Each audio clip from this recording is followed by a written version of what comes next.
I'm the motherfucking best. I have no influences. I influence myself. I'm a God in the flesh. What's mine, I'll protect. If I die on my feet, I'll have no regrets. Ain't nobody influenced motherfucking Leah Farsayer.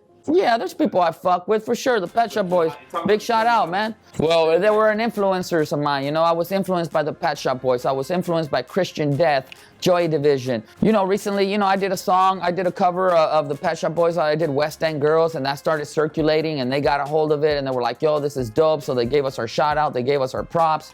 And then I do my own videos, you know what I mean? With my homeboy Gavin, my homie Gavin Philippak. He films them, and he does the editing, but I come up with the stories. I get the people together, and I develop the whole video from start to finish. So I was doing these dope ass videos. I am doing these dope ass videos. Been doing them. They got around, and the Pet Shop Boys was like, yo, man, these are really amazing. These are works of art, and we want something like this for us. So they contacted my boy, and they were like, yo, you do the videos for prayers? He's like, yeah, I do the editing and the filming, but the director is Leah Farsayer, the vocalist in prayers. And they were like, man, we really want a video like the ones for prayers. And he was like, well, I'll contact him and see if he's down to do one for you guys. So he hit me up and was like, yo, Pet Shop Boys want a prayers video style. And I was like, yeah, man, you know, I got this, no big deal. You know, I love the Pet Shop Boys. It would be my pleasure, be my honor to do something for someone that I grew up listening to. You know, I went into the lab and I put a story together for their song 20 something, and it's doing really well, man. It's blown up. I was able to put our culture, put our stamp into this band that's legendary, and put it in their roster, and put it in their, you know, in their world. And now England gets to see cultura through my eyes, you know, the eyes of the truth, because that's who I am. I am the truth. I am the feathered serpent. The concept of the video, man, it's about a vicious cycle. It's about the vicious cycle. It's about the Chicano, right? Really, it's my story. There's a Chicano that, because of his unfortunate criminal record, society won't let him have opportunities anymore. Right? And they take away the opportunity for the Chicano to go get a job. What's left for us, right? We try to go out there and get jobs, even shit jobs, minimum wage jobs, but because of our criminal background, they're not hiring us, right? We won't get hired. So what's left for us to do? We got to go back to the streets. We got to go back and do the things that we're accused of doing.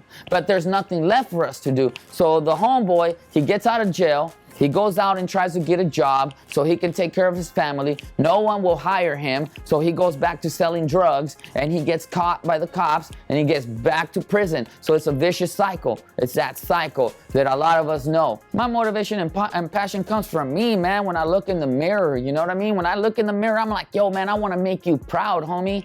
I want to, that's when my motivation comes. It means, man, I don't got to prove nothing to nobody. People weren't there for me. The only person that was there for me was me. I'm the only fool that had my back. So I want to make sure that I give back to the fool that had my back, and that's me.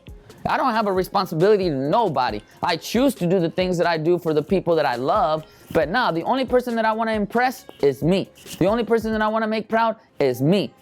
Real shit. The motivation comes from here. When I look in the mirror, I see everything that I desire. When I look in the mirror, I see everything that I love. When I look in the mirror, I see genius. I see greatness. When I look in the mirror, I see the universe. Because I ain't no star. I'm the motherfucking universe. There is a lack of rock stars. We don't have no rock stars.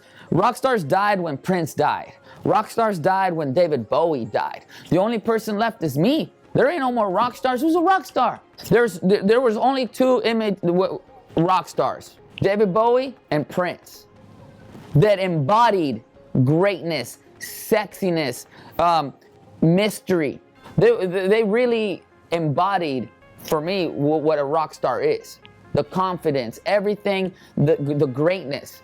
Yeah, these other musicians are good, are great, but they're not, like, in my eyes, they're definitely no Bowie, and there ain't no Prince. I don't see Bono as like a sexy ass dude, like Prince and like Bowie. You have to have sexiness to be a rock star, not just like a bunch of like record sales. Man, there's a lot of motherfuckers with record sales. So what? You know, there's a difference, my boy. Apparently she flipped on us, wanted to get out of there ASAP, didn't want anything to do with the bus, so she tried to tell the cops that we were harassing her. That's the first time I've ever been on the other side of a woman saying something that you didn't do. That shit's terrifying. Now I know what people feel like when they get accused of something from a woman, because, man, it's your word against hers, and we're a bunch of dudes on a bus out here touring looking like how we look. I come back over, and the dude is getting up. He's getting up. I'm talking about covered in blood, can't breathe. He starts getting up, wow, falling back down. And he gets up on his knees, and he's like, ah, ah. It looked like something out of a movie. He was the artist, but now he's in a different position now. So the later he gets in his career, he's more business now. He's switched off.